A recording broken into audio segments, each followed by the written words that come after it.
ಈ ವಾರ 50-50 no loss no profit week ಅಂತ ಕರಿಬಹುದು ಮೇಷರಾಶಿಯವರಿಗೆ.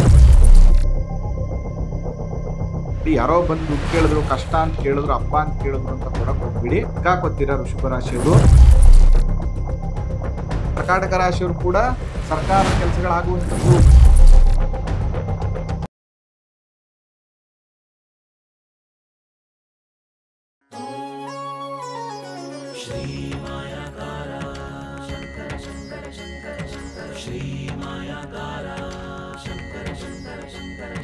ಶ್ರೀ ಗುರುಭ್ಯೋ ನಮಃ. ಮಾಯ್ಕಾರ ಪ್ರಭುವೇ ನಮಃ. ಗಣೇಶ ದೇವಿ ವಾಗ್ದೇವಿ ಮಮ ವಾಕ್ಯ ಸಿದ್ಧಿ ಕುರುಕುರು ಸ್ವಹ. ಓಂ ನಮೋ ಭಗವತಿ ಚಾಮುಂಡೇಶ್ವರಿ ಮಲಯಾಳ ಸ್ವರೂಪಿಣಿ ಸರ್ವಸಿದ್ಧಿಕಾರಿಣಿ ಸತ್ಯಂ ಬ್ರೂಹಿ ಸ್ವಹ.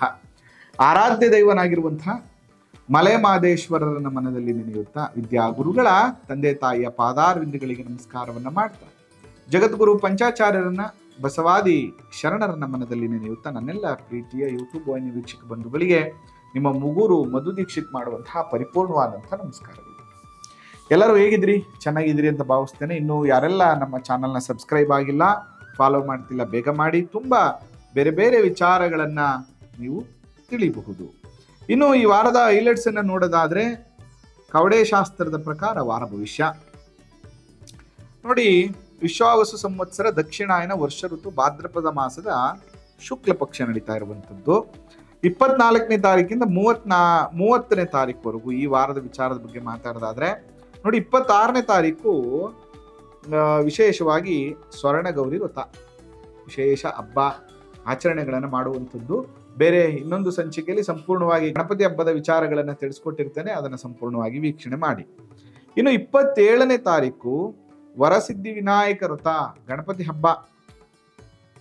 ಅದಾದ ಮೇಲೆ 28ನೇ ತಾರೀಕು ವಿಶ್ವಾಮಿತ್ರ ಋಷಿ ಜಯಂತಿ ಮತ್ತು ಋಷಿ ಪಂಚಮಿ ಇರುವಂತದ್ದು. ಜೊತೆಗೆ 26ನೇ ತಾರೀಕು ಮಂಗಳವಾರ ಏನಂದ್ರೆ ವೀರಭದ್ರೇಶ್ವರ ಸ್ವಾಮಿ ಜಯಂತಿ ಇದೆ, ಬಹಳ ವಿಶೇಷ. ಜೊತೆಗೆ 29ನೇ ತಾರೀಕು ಸೂರ್ಯ ಷಷ್ಠಿ, ಬಲರಾಮ ಜಯಂತಿ ಇರುವಂಥದ್ದು. ಇದಿಷ್ಟು ಕೂಡ ಈ ವಾರದ ಹೈಲೈಟ್ಸ್. ಹಾಗಾದ್ರೆ ಈ ವಾರದ ಭವಿಷ್ಯ ಹೇಗಿದೆ ಎಲ್ಲರದು ಅನ್ನುವಂಥ ವಿಚಾರವನ್ನ ನೋಡೋಣ. ಓಂ ನಮೋ ಭಗವತಿ ಚಾಮುಂಡೇಶ್ವರಿ ಮಲಯಾಳ ಸ್ವರೂಪಿಣಿ ಸರ್ವಸಿದ್ಧಿಕಾರಿಣಿ ಸತ್ಯಂ ಬ್ರೂಹಿ ಸ್ವಾಹ. ನಮಃ ಶಿವಾಯ ನಮಃ ಶಿವಾಯ ನಮಃ ಶಿವಾಯ. ಮೇಷರಾಶಿಯವ್ರು ಹೇಗಿದೆ?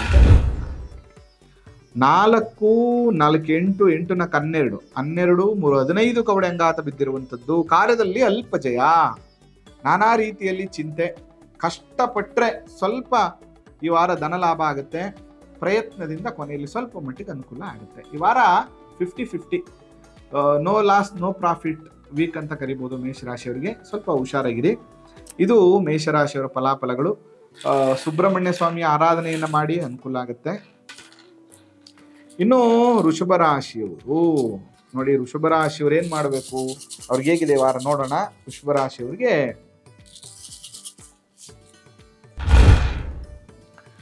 2, 4, 6, 8, 10, 11 ಕವಡೆ ಅಂಗಾತ ಬಿದ್ದಿರುವಂಥದ್ದು. ಕಷ್ಟ ಉಂಟು, ಆದರೆ ಕೊನೆಯಲ್ಲಿ ಸ್ವಲ್ಪ ಅನುಕೂಲವಾಗ್ತದೆ.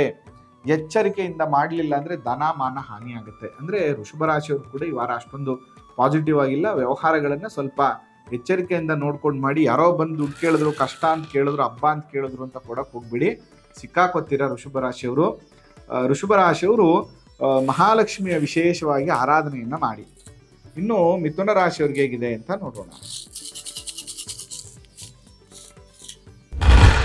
ನೋಡಿ, ಮಿಥುನ ರಾಶಿಯವರಿಗೆ 3, 3, 6, 3, 9, 9, 9, 3, 12, 13 ಕವಡೆ ಅಂಗಾತ ಬಿದ್ದಿರುವಂಥದ್ದು ಮಿಥುನ ರಾಶಿಯವರಿಗೆ.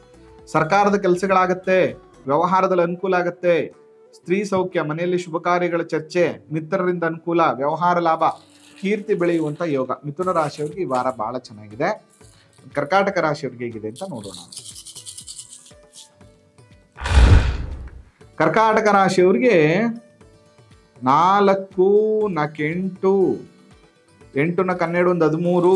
ಕರ್ಕಾಟಕ ರಾಶಿಯವರು ಕೂಡ ಸರ್ಕಾರದ ಕೆಲಸಗಳಾಗುವಂಥದ್ದು, ಮನೆಯಲ್ಲಿ ಶುಭ ಕಾರ್ಯಗಳ ಬಗ್ಗೆ ಚರ್ಚೆ, ಧನಲಾಭವಿದೆ, ಮಿತ್ರರಿಂದ ಅನುಕೂಲ, ಕೀರ್ತಿ ಬೆಳೆಯುವಂಥದ್ದು, ಮತ್ತೆ ಏನು ವ್ಯವಹಾರಿಕವಾಗಿ ಯಾರನ್ನ ನಂಬ್ಕೊಂಡಿರ್ತಿರಲ್ಲ ಅವರಿಂದ ಅನುಕೂಲ ಆಗುವಂಥದ್ದು ಸ್ವಲ್ಪ ಆಗತ್ತೆ ಈ ವಾರ. ಇನ್ನು ಸಿಂಹರಾಶಿಯವ್ರಿಗೆ ಹೇಗಿದೆ ಅಂತ ನೋಡೋಣ. ಸಿಂಹರಾಶಿಯವರಿಗೆ 2, 4, 6, 8, 10, 12, 13 ಕವಡೆ ಅಂಗಾತ ಬಿದ್ದಿರುವಂಥದ್ದು. ಇವ್ರಿಗೂ ಕೂಡ ಸರ್ಕಾರದ ಕೆಲಸಗಳಾಗತ್ತೆ, ಸ್ತ್ರೀ ಸೌಖ್ಯ ಇದೆ, ಮನೆಯಲ್ಲಿ ಅನುಕೂಲಗಳಾಗತ್ತೆ, ಮಿತ್ರರಿಂದ ಅನುಕೂಲ ಆಗುತ್ತೆ, ಕೀರ್ತಿ ಬೆಳೆಯುವಂತಹ ಯೋಗ ಈ ವಾರ ನಿಮಗಿದೆ. ಇನ್ನು ಕನ್ಯಾ ರಾಶಿಯವ್ರಿಗೆ ಹೇಗಿದೆ ನೋಡ್ಬಿಡೋಣ ಇವತ್ತು. ಕನ್ಯಾ ರಾಶಿಯವ್ರಿಗೆ 4, 4, 3, 7, 7, 2, 9 ಕವಡೆ ಅಂಗಾತ ಬಿದ್ದಿರುವಂಥದ್ದು.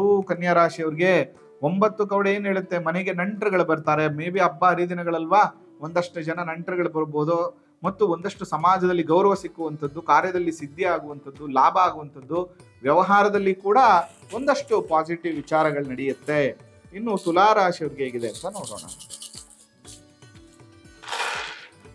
ತುಲಾ ರಾಶಿಯವ್ರಿಗೆ 5, 5, 4, 9, 9, 3, 12 ಕವಡೆ ಅಂಗಾತ ಬಿದ್ದಿರುವಂಥದ್ದು. ಕಳ್ಳರಿಂದ ಕಂಟಕ, ಹಣವನ್ನ ಕಳ್ಕೊತೀರಿ, ಮೋಸ ಹೋಗ್ತೀರಿ, ಕೆಲಸ ಮಾಡುವಂತ ಜಾಗದಲ್ಲಿ ಕಿರಿಕಿರಿ ಆಗತ್ತೆ, ಅಥವಾ ಕೆಲಸ ಇರುವಂತ ಜಾಗದಲ್ಲಿ ಕಿರಿಕಿರಿ ಆಗತ್ತೆ, ಹಿರಿಯ ಅಧಿಕಾರಿಗಳಿಂದ ಪೀಡೆಗಳಾಗುವಂಥದ್ದು, ಗಲಾಟೆ ಆಗುವಂಥದ್ದು, ಮಿಸ್ಅಂಡರ್ಸ್ಟ್ಯಾಂಡಿಂಗ್ ಆಗುವಂಥದ್ದು, ಕೊಲೀಗ್ಸ್ ಜೊತೆ ಸಮಸ್ಯೆಗಳಾಗುವಂಥದ್ದು, ಉದ್ಯೋಗ ವ್ಯಾಪಾರದಲ್ಲಿ ಅನಾನುಕೂಲಗಳಾಗುವಂಥದ್ದಿದೆ. ಸ್ವಲ್ಪ ಹುಷಾರಾಗಿರ್ಬೇಕು. ಅಮ್ಮನವ್ರ ದೇವಸ್ಥಾನಕ್ಕೆ ಹೋಗಿ ಒಂದು ಅರ್ಚನೆ ಮಾಡಿಸ್ಕೊಂಡು ಬನ್ನಿ. ಇನ್ನು ವೃಶ್ಚಿಕ ರಾಶಿಯವ್ರಿಗೆ ಹೇಗಿದೆ ಅಂತ ನೋಡೋಣ. ನೋಡಿ, ವೃಶ್ಚಿಕ ರಾಶಿಯವ್ರಿಗೆ 5, 4, 9, 11 ಕವಡೆ ಅಂಗಾತ ಬಿದ್ದಿರುವಂಥದ್ದು. ಕಷ್ಟ ಉಂಟು, ವಾರದ ಕೊನೆಯಲ್ಲಿ ಸ್ವಲ್ಪ ಅನುಕೂಲ ಆಗುತ್ತೆ. ಎಚ್ಚರಿಕೆಯಿಂದ ಇರಲಿಲ್ಲ ಅಂದ್ರೆ ಧನನೂ ಹೋಗುತ್ತೆ, ಮಾನನೂ ಹೋಗುತ್ತೆ, ಫೈನಾನ್ಷಿಯಲಿ ಪ್ರಾಬ್ಲಮ್ ಆಗುತ್ತೆ. ಈ ವಾರ ಒಂದಷ್ಟು ಯಾರಿಗೂ ಸಿಕ್ಕಾಕೊಳ್ಳಕ್ ಹೋಗ್ಬಿಡಿ, ವ್ಯಾವಹಾರಿಕವಾಗಿ ಏನು ಮೂವ್ಮೆಂಟ್ ಬೇಡ, ಸ್ವಲ್ಪ ಹುಷಾರಾಗಿರಿ. ಎಷ್ಟು ಅಷ್ಟು ಒಂದು ಇನ್ಕಮ್ ಯೋಚನೆ ಮಾಡಿ. ಔಟ್ ಗೋಯಿಂಗ್ ಅಂದ್ರೆ ಇನ್ನೊಬ್ರು ಕೊಡುವಂಥದ್ದು ಯಾವುದು ಮಾಡಕ್ ಹೋಗ್ಬಿಡಿ, ಸಮಸ್ಯೆ ಆಗುತ್ತೆ. ಕಾಲಭೈರವನ ದರ್ಶನವನ್ನ ಮಾಡಿ. ಇನ್ನು ಧನುರಾಶಿಯವ್ರಿಗೆ ಹೇಗಿದೆ ಅಂತ ನೋಡೋಣ. ಧನುರಾಶಿಯವರಿಗೆ 3, 3, 6, 3, 9, 9, 3, 12, 12, 3, 15, 17 ಕವಡೆ ಅಂಗಾತ ಬಿದ್ದಿರುವಂಥದ್ದು. ಧನುರಾಶಿಯವರಿಗೆ ಮನಸ್ಸಿನಂತೆ ಕಾರ್ಯಗಳು ಸಿದ್ಧಿ ಆಗುತ್ತೆ, ಬಂಧುಗಳ ದರ್ಶನವಾಗ್ತದೆ, ಕೈಗೊಂಡ ಕಾರ್ಯದಲ್ಲಿ ಅನುಕೂಲವಾಗ್ತದೆ, ವಿಚಾರದಲ್ಲಿ ಶುಭವಿದೆ. ಅಂದ್ರೆ ನೀವು ಅಂದ್ಕೊಂಡಂತ ವಿಚಾರದಲ್ಲಿ ಒಂದಷ್ಟು ಪಾಸಿಟಿವ್ ಆಗುವಂತಹ ಯೋಗಗಳಿದೆ. ಇನ್ನು ಮಕರ ರಾಶಿಯವ್ರಿಗೆ ಹೇಗಿದೆ ನೋಡೋಣ. ಮಕರ ರಾಶಿಯವರಿಗೆ 4, 8, 8, 1, 9 ಕವಡೆ ಅಂಗಾತ ಬಿದ್ದಿರುವಂಥದ್ದು. ಮನೆಗೆ ಬಂಧುಗಳು ಬರುತ್ತಾರೆ, ರಾಜ ಸನ್ಮಾನ, ಸಮಾಜದಲ್ಲಿ ಸನ್ಮಾನ ದೊರೆಯುವಂಥದ್ದು, ಕಾರ್ಯದಲ್ಲಿ ಸಿದ್ಧಿ, ಲಾಭ, ಜಯ ಎಲ್ಲ ಕೂಡ ಉಂಟಾಗ್ತದೆ. It's A very good thing. ಎಲ್ಲ ರೀತಿಯ ಅನುಕೂಲಗಳು ಕೂಡ ಆಗತ್ತೆ.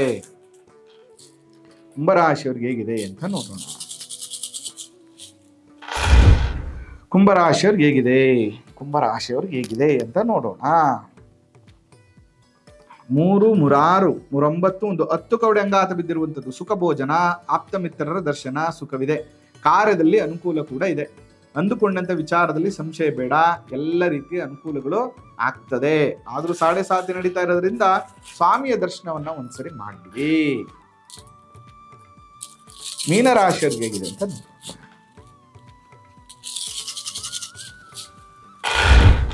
ಮೀನರಾಶಿಯವ್ರಿಗೆ 4, 8, 8, 12, 12, 13 ಕವಡೆ ಅಂಗಾತ ಬಿದ್ದಿರುವಂಥದ್ದು.